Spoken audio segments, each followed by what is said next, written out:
Man, I sure do love having a productive life schedule. Why do I hear boss music?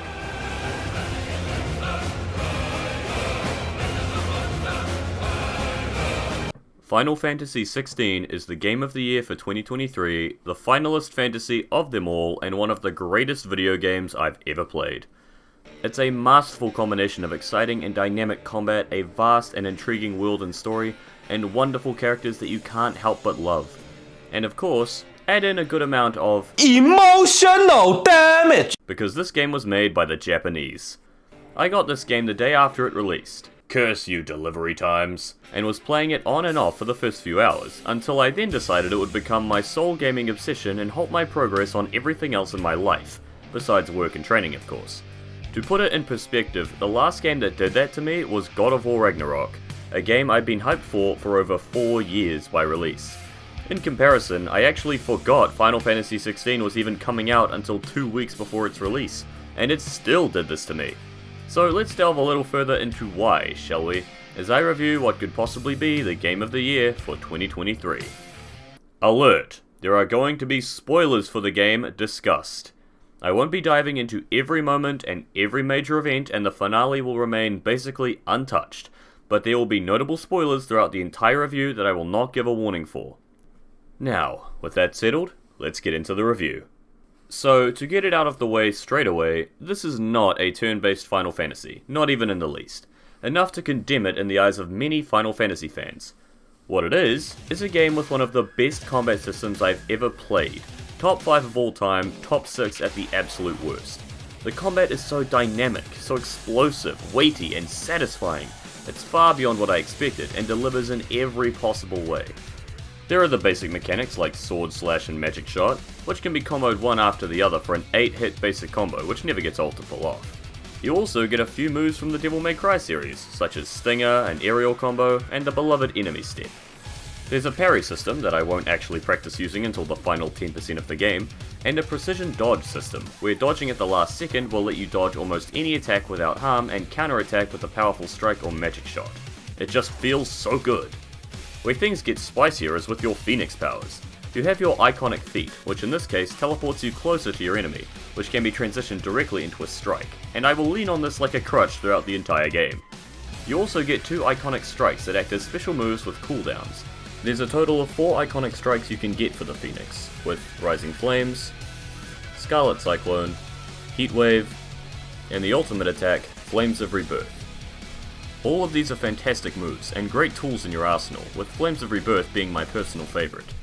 These elements all combine into a wonderfully balanced system as you dodge and dart around your opponents, going from mid-air combos to grounded super moves at a moment's notice, inducing stagger, dodging at the last second, and roasting your enemies alive. I won't lie to you though, as we get further into the game, the same abilities do start to get a little tiresome. Like, I love them, they're amazing, but this isn't exactly the greatest combat system of all time like I was promised. Oh well, we'll just beat this boss and... Did we just get the power of another icon? Oh my god, we're going to get the full set.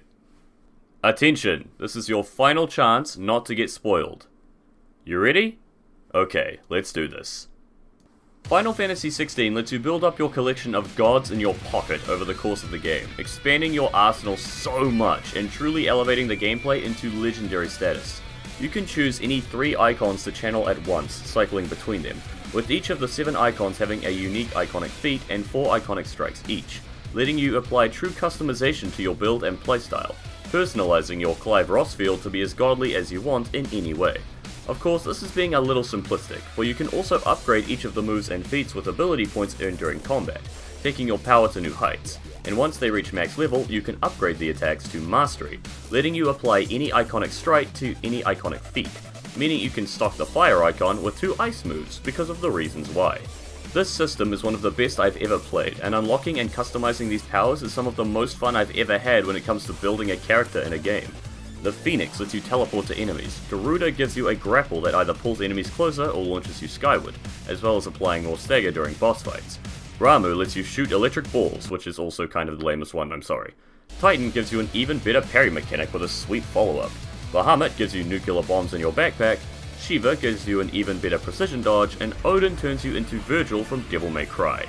All of these powers are fun to use and masterfully crafted, and that's not even scratching the surface of their various iconic strikes. If you want some fun, go do the Chronolith trials, special sequences of challenge rooms that limit you to only using a single icon and 2 preset moves of theirs, really testing your mastery of their skills. It's a lot of fun becoming the master of one, so you can then proceed to become the master of all. Of course, we also have to consider the limit break mechanic, which is basically Spartan Rage, and a damn powerful tool on the battlefield, even if I perpetually decline to use it, because what if I need it more even later on? So that's about all there is for Clive, and that's about all there is for the gameplay.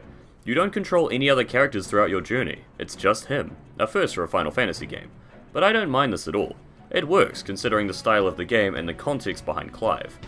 Though you do get other AI companions joining you in the game, and they will do things like elemental attacks and even healing you, so don't think you're alone. However, you do have one constant companion. Oh, who's a good boy? It's you. Yes you are. Yes you are. Oh, look at you maul those people to death. You get a puppy as part of the game, and that's why this is one of the greatest games of all time. Torgal is your most frequent companion, and he's a true badass. You can make him attack enemies, launch enemies, or heal you, the mechanics of which I didn't actually understand until after the first act of the game. I'm a dumbass, sue me. Having Torgal there is a great addition to the combat, and for moral support, because he's a big friendly doggo. Of course, all this is not even mentioning the icon battles, which I'll save for when I make a boss ranking video. But let's just say that I am an enormous fan of playing as the fiery deer demon Ifrit. The power fantasy is through the roof in those stages, and I can't wait to dive into those at a later date. Now, excellent gameplay is all well and good, but it means less if you don't have a fantastic story to back it up, and Final Fantasy XVI certainly does. I mean, of course it does. It's a Final Fantasy game. You are Clive Rosfield, Prince of the Kingdom of Rosaria, and older brother of Joshua Rosfield, the Dominant of the Phoenix. There are 7 icons in Final Fantasy XVI's world of Valisthea, who give people superpowers and the ability to turn into gods at will, and Joshua is the Dominant of KFP, Kentucky Fried Phoenix, who earlier in his life blessed Clive with the power of the Phoenix so Clive could protect him. You also have a puppy called Torgal, a chocobo called Ambrosia, a bitch of a mother, and a friend in Jill Warwick. Life couldn't be better. So how does it all go terribly wrong? Everything goes to hell when the family camping trip is disrupted by an attack from the Empire, causing mass confusion and causing Joshua to turn into a big bird. There's then a second icon of fire, Ifrit, who shows up seemingly out of nowhere, and there's a big epic battle which ends in the death of the Phoenix. Oh, and the whole betrayal thing was all orchestrated by Clive's mother, who then sends Clive into 13 years of slavery. I have never felt such rage towards a video game character in my life until I saw her. She is actually Satan. 13 years later, we awaken on a battlefield to kill Shiva's Dominant as part of a mission for the Empire. We do this and... oh. It's my wife. So we instantly betray our commander and the Empire in order to save her, but all seems lost until we're rescued by... oh no, he's hot. This is Cid, the best Cid, and he takes Clive to his hideaway, where he leads a resistance to free bearers from oppression. Bearers being humans who can use magic that are systematically enslaved by the entire world of Valisthea. Alright, so getting into this game's backstory and lore would take a long while, so I'll stick to how it made me feel. Alright, so to be a bit more legible, the story is incredible.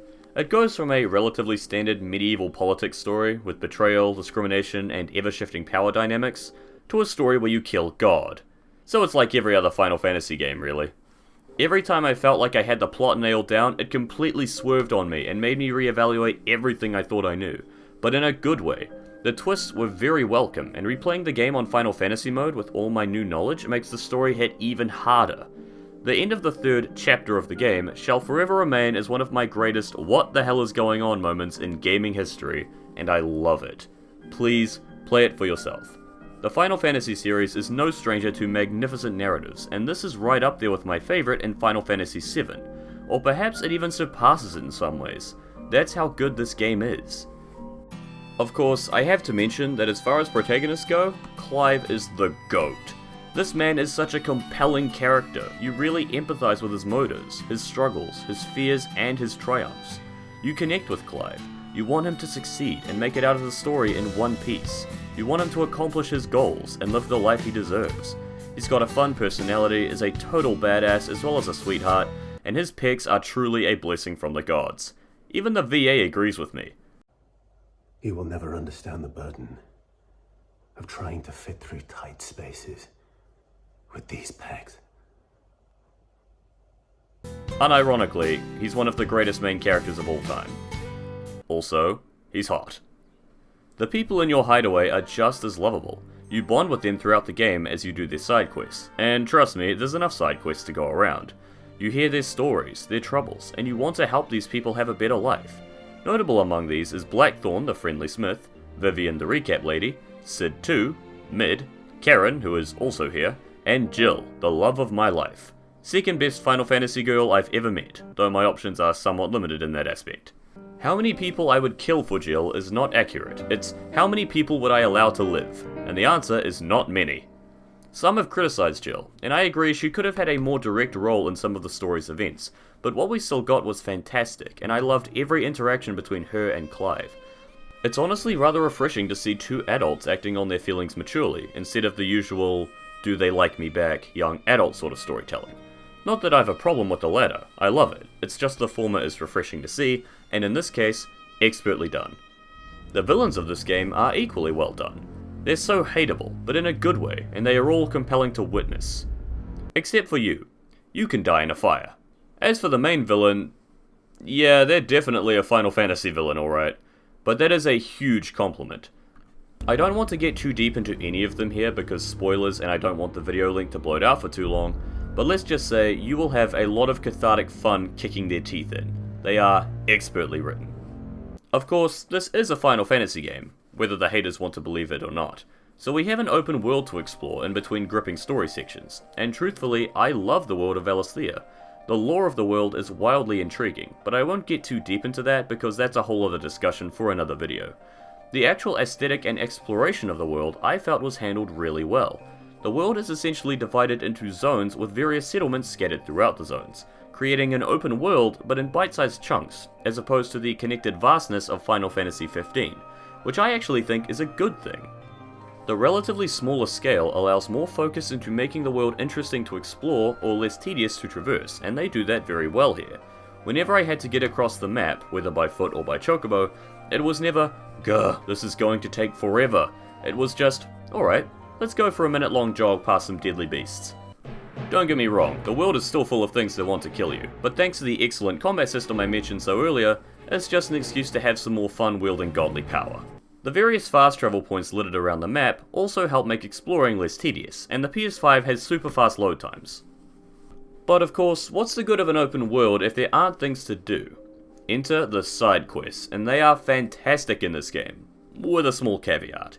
Let me explain. In Final Fantasy XVI, the side quests have emotional and gripping stories all of their own, such as heading to a ruined orphanage that served as a torture house for bearer children in order to retrieve a list of the deceased for the sole survivor back in your hideaway, or rallying liberated bearers to stand in defense of their new home up in Eastpool in the late game, or helping the hideaway's healer give her mentor a painless death.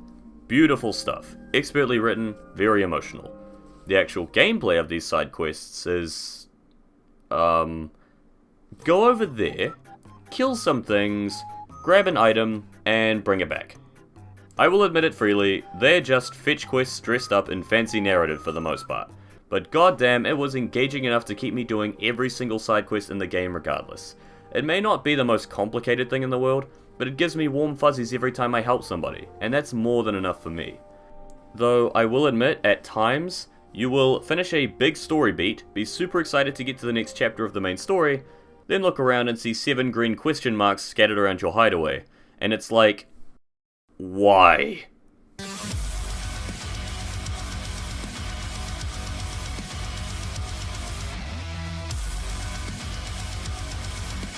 There's also the hunt board, where you fight mini-bosses for rare upgrade materials or renown to unlock new items, and they're a lot of fun too. Tracking down these legendary beasts is all pretty easy to be honest. I was able to do 95% of them without needing to look it up, and the fights are fun and climactic in their own way. They're also rather challenging, with the S-rank dragon being one of the hardest fights in the game, and beating it on my second try was a thrill. The rewards you get, like I said, are upgrade materials that you can use to craft new gear, swords, belts, and braces. which are fine. It's basically just stat increases and an aesthetic change on your sword. The RPG element is honestly rather bare bones in this game, but I don't have a real problem with this. After all, they spent the time they could have used on that on creating one of the most brilliantly polished combat systems of all time, and the game is all the better for it. Besides, it's still fun every time you get to craft a new blade, particularly the Infinity +1 swords in the endgame. Because I'm obligated to mention this, the music is really good. I mean, of course it is. It's a Final Fantasy game. Though, shout out to 16 for getting creative with its soundtracks. There were a lot of different types of music I didn't expect to hear in this game, like during the battle with Titan Lost. Excellent stuff, and having a jukebox in the hideaway was a really nice touch. Okay, final point. Let's talk about them boss fights. I fully intend to do a boss ranking video talking about them all in more depth, but let me just sum up my thoughts real quick as the final segment to this video. These battles are amazing. The story of Final Fantasy XVI is incredible, we know this, and it's made even better with excellent boss battles punctuating every climactic moment of the game. You see this douchebag? You can guarantee you'll get at least one awesome boss battle against him. There's not a single actually bad boss in this entire game, none that I actively disliked fighting. Except for these guys. The mechanics are polished to perfection, the pacing is marvelous with none of them being too short or too long, and the spectacle is through the roof. When you're facing godly beings capable of this, that should be a given factor already, but Japan just goes insane with it. This is more spectacle than God of War 3, my previous record holder for amazing boss battles in a video game in terms of pure scale, and that is saying something. Let's see. Ignoring the titanic clash of Phoenix and Ifrit in the opening, you fight Benedicta, who throws around chunks of a castle at you like she's tossing pebbles, and summons mighty whirlwinds to blow you away. Then you fight Typhon, in the room of space and time from Dragon Ball or whatever, culminating in a mighty fiery spirit bomb. Then you fight Titan, who... How do you even describe this? It's insane! Thank you, Japan! And then you fight Bahamut, and you're in space, and he's gonna blow up the planet, but then you stop him with your own firepower, and it's so goddamn cool! Oh boy, that was crazy. And then the final bosses, oh my god! Even judging from pure cinematic value alone, these bosses are incredibly impressive. These bosses are perhaps, by average quality, the greatest lineup I've ever seen in a video game. And there are so many amazing new entries into my top boss rankings of all time. Perhaps I'll make a video on that. As someone who lives for a good boss fight, Final Fantasy XVI impressed me so much, and it's just one more reason to love the game. Right, closing thoughts. What can I even say? The game is practically perfect. It's about as close to a 10 out of 10 as I've played since God of War Ragnarok. There are slight pacing issues with the side quests, and perhaps they could have been more dynamic with how they actually play out. The RPG elements in the game are rather minor, all things considered, but those are basically the two largest criticisms I can give to this game, and they are nitpicky, practically non-existent. Final Fantasy XVI is a masterpiece, and to think I wasn't even going to play it at first. I have never been so glad to be so wrong. This game was an unforgettable experience, and I'm so glad I took a chance on it. It's one of my favorites of all time, and I will be first in line for any future content we get for it. Thank you, Square Enix. Thank you, Clive Rossfield. Thank you, Naoki Yoshida. And thank you all for watching. I will see you all in the next video.